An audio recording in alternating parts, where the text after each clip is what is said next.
को मेरा जय श्री राम। और आपके अपने चैनल शास्त्र ही धर्म में मैं योगी योगेंद्र शर्मा आपका स्वागत करता हूं।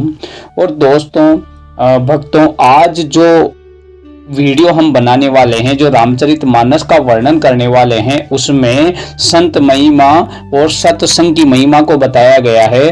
और सत्संग में रहकर संतों के समागम से आप क्या प्राप्त कर सकते हैं, अपने जीवन को कैसे धन्य कर सकते हैं और इस 84 लाख योनियों के चक्र को कैसे काट सकते हैं, वो उसमें बताया गया है।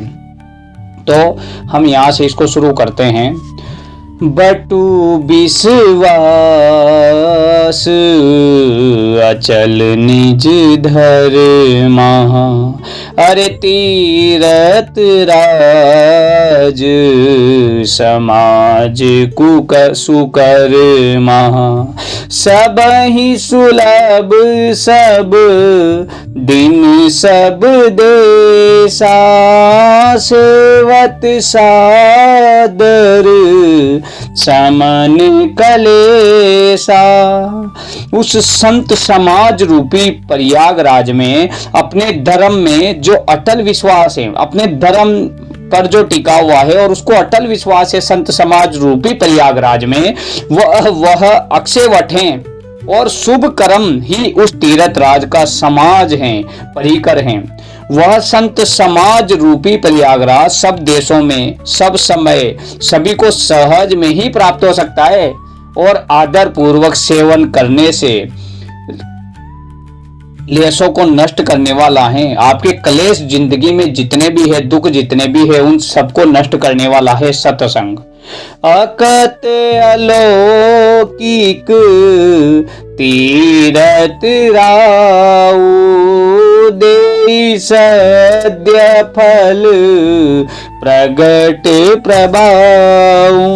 वह तीरथ राज अलौकिक और अकथनीय, अलौकिक है और जिसका मैं कथन कर ही नहीं सकता ऐसा है, एवं तत्काल फल को देने वाला है। उसका प्रभाव अप्रत्यक्ष और प्रत्यक्ष है। सुनि समुझहि जन मुदित मन, अरे मन जहि अति अनुराग, लहई चारि फल अचत तनु, साधु समाज प्रयाग। जो मनुष्य इस संत समाज रूपी तीरथ राज का प्रभाव प्रसन्न मन से सुनते हैं और समझते हैं और फिर अत्यंत प्रेम पूर्वक इसमें गोते लगाते हैं, वे शरीर के रहते ही धर्म अर्थ काम मोक्ष चारों का फल पा जाते हैं और चारों फलों को वो प्राप्त कर लेते हैं। मज्जन फल पे खियत काला, काक होई पीक बकहु मराला, अरे सुनि आचरज करई जनि कोई, सत्संगति महिमा नहीं गोई।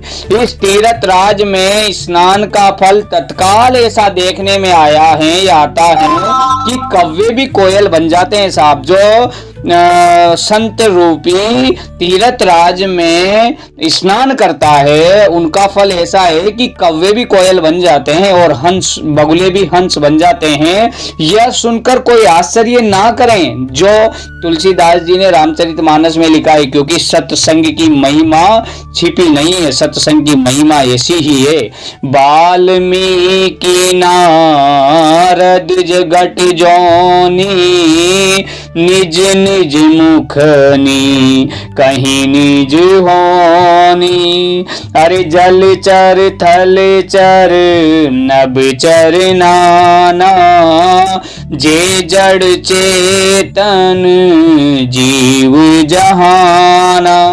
वाल्मीकि जी, नारद जी और अगस्त जी, वाल्मीकि मुनि ऋषि वाल्मीकि जी, नारद जी और ऋषि अगस्त्य जी अपने अपने मुखों से अपनी होनी जो उन्होंने अपने जीवन में प्रत्यक्ष अनुभव किया, जीवन का वृतांत कहते हैं कि जल में रहने वाले, जमीन पर चलने वाले और आकाश में विचरने वाले नाना प्रकार के, अनेक प्रकार के जड़ चेतन जितने जीव इस जगत में हैं, मति की रति गति भूति बलाई, जब जहीं जतन जहां जहीं पाई, सो जानब सत संग प्रभाऊ, लोकहूँ वेद न आन पाऊं।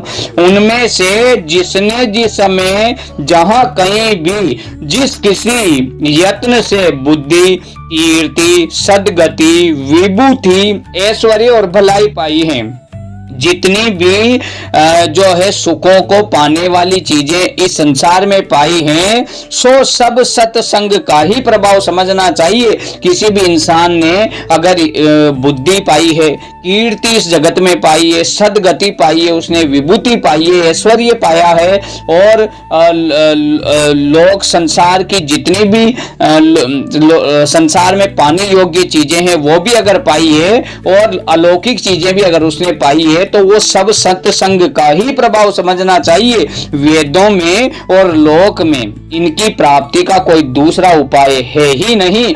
सत्संग के बिना और साधु संगति के बिना वेदों और लोकों में इन सबको प्राप्त करने का कोई दूसरा जरिया ही नहीं है, कोई दूसरा उपाय ही नहीं है।